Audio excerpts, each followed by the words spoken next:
What's going on, Copper fam? Ellie here, and welcome to the second episode of Copper 90's World of Football.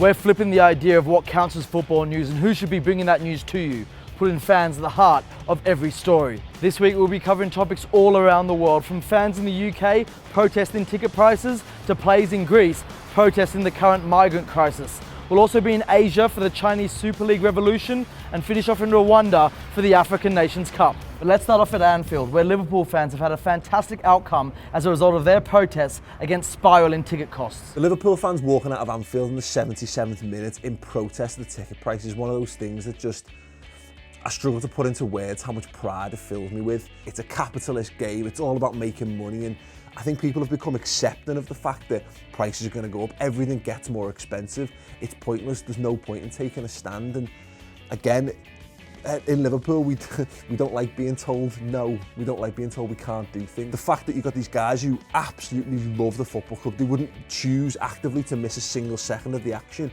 but they've come together for a greater cause. It's just something that I think that needs to be replicated across football, and it shows, more importantly, that how important fans are to the game. Liverpool, hopefully, as a fan base, have shown the way forward and shown that this can be a small step towards perhaps a bigger and more positive change towards making football more affordable for the average fan. What a fantastic story. That outcome, with the Liverpool owners, Fenway Sports Group, coming out and standing down and actually apologising, it's a massive result for fans all across the UK. For far too long, those running the game have ignored the pleas of supporter groups and organisations who have asked for nothing but decent pricing. But now Liverpool have finally had an effect, and it's imperative that their work becomes the rule and not the exception. But from fans protesting in the stands at Anfield, let's move to Greece, where players are protesting on the pitch. When Greek sides AL Larissa and Akanakos met, it should have just been another Greek second division match, but from kickoff, it was anything but. The silent protest before the kickoff in the AL versus Akanakos game for the refugees, it was the board of the home team that came with the idea. Just before the game, when we were about to go out and start the game, the Larissa players and the referee announced us that the AL administration took a decision about the refugees to do a 2 minutes sit-down protest for the refugees that lost their lives in GNCs. When the referee blew his whistle, it just sat down for 2 minutes. Personally, I think it was one of the proudest moments of my early career. It's within the DNA of AL to encounter difficulties and injustices. Thus, it was an action that actually fits to the profile of the club and its fans. We didn't do it just for ourselves, we did it for everyone, for all Greece, for all the world, just to let them know what's going on in GNC and just make them feel sad and just do something about it. You know, in the world of modern football, this really is such a refreshing story, as players these days seem to be so far removed from fans and just society's general issues. But Greek players, albeit in the second division, have shown that they still are up to date and care about what's going on in the world. And speaking of what's going on in the world, what is going on in China, as the Super League, once an unknown league to most of us, has become the focus of football talk. Now, usually the hype surrounding the transfer window is focused on players, but this January it was all focused on the once unknown Chinese Super League, where some of Europe's best stars, from Teixeira to Gervinho to Ramirez, went to the Far East. But why is it that now some of football's best players are moving to a country once unknown for their footballing culture?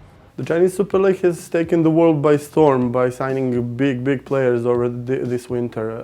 After signing Alex Teixeira, Ezequiel Lavezzi and Jackson Martinez, his total spending has surpassed 250 million euros, which is more than the Premier League has spent in this January, and more than Serie A, Primera and Bundesliga put together. The big spending of this winter is just a part of a big plan created by Chinese President Xi Jinping. After being elected in 2013, he set a three-part plan to hugely advance Chinese soccer.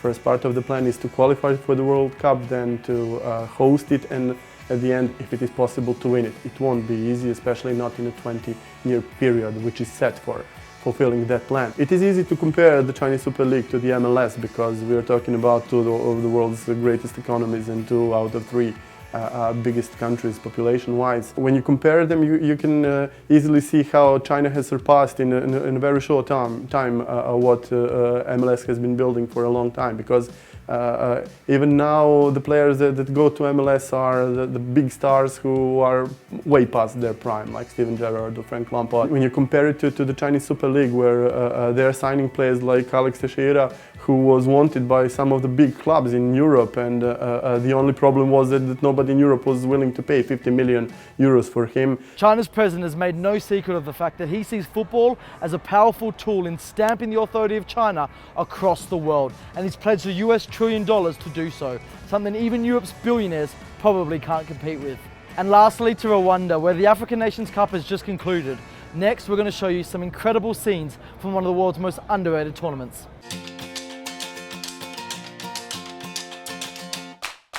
This tournament is labelled the baby brother of the African Cup of Nations because it has a unique selection policy that only sees home-based players selected to represent their countries. It means that those household African names like Yaya Toure can't take part, much to the delight of European club teams. The idea is designed to revive flag and domestic football cultures regularly weakened by a mass exodus of top players. But if you thought the idea of an international competition virtually bereft of familiar names seems strange or lessens the product, these pictures should change your mind.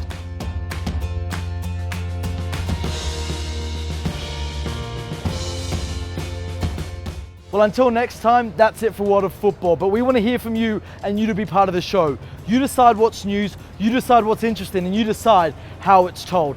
Make sure you like the video, subscribe to Copper 90, and we're going to leave you with some of the best fan footage from the past few weeks.